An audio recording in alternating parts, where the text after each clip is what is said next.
হাওর অঞ্চলে এখন বোরো ধানের মৌসুম এবং এই যে পাকা বোরো ধান দেখছেন আমার এই পাশে এবং এই পাশে ধান কেটে নিয়েছে। সব মিলিয়ে এখন এই যে ধান কাটার পুরো একটা মৌসুম চলছে এই হাওর অঞ্চলে। কৃষকরা ব্যস্ত রয়েছেন ধান কাটায়। এখানে পাশে যে গরু চড়াচ্ছেন রাখালরা। হাওরের এই যে সৌন্দর্য, এই সৌন্দর্য দেখতে হলে আপনাকে আসতে হবে মিঠামইনের হাওরে।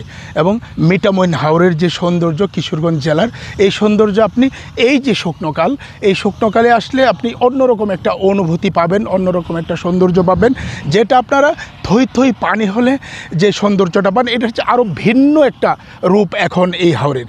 আর এই যেখানে আমি দাঁড়িয়েছি যে হাওরে মিঠামইনের, এই হাওরেই কিন্তু আপনার যখন থই থই পানি থাকে তখন এখানে ট্রলার, স্পিডবোট এগুলি আসলে এখান দিয়ে পানির উপর দিয়ে ভেসে বেড়ায়। এই পর্যটকরা আসেন, ট্রলারে ঘোরেন, স্পিডবোটে ঘোরেন।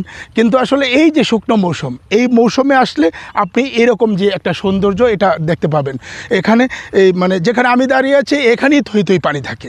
এটা আসলে একটু ভাবতেই অন্যরকম লাগে। সব মিলিয়ে আমি যদি বলি তাহলে এই যে মিঠামইনের হাওরে আপনারা যদি ঘুরতে আসেন তাহলে বর্ষাকালের পাশাপাশি আমার বিশ্বাস যে আপনারা এই শুকনোকালেও ঘুরতে আসবেন এবং প্রকৃতিকে অন্যরকমভাবে দেখতে হলে আসতে হবে আপনাকে এই যে এই মৌসুমেই।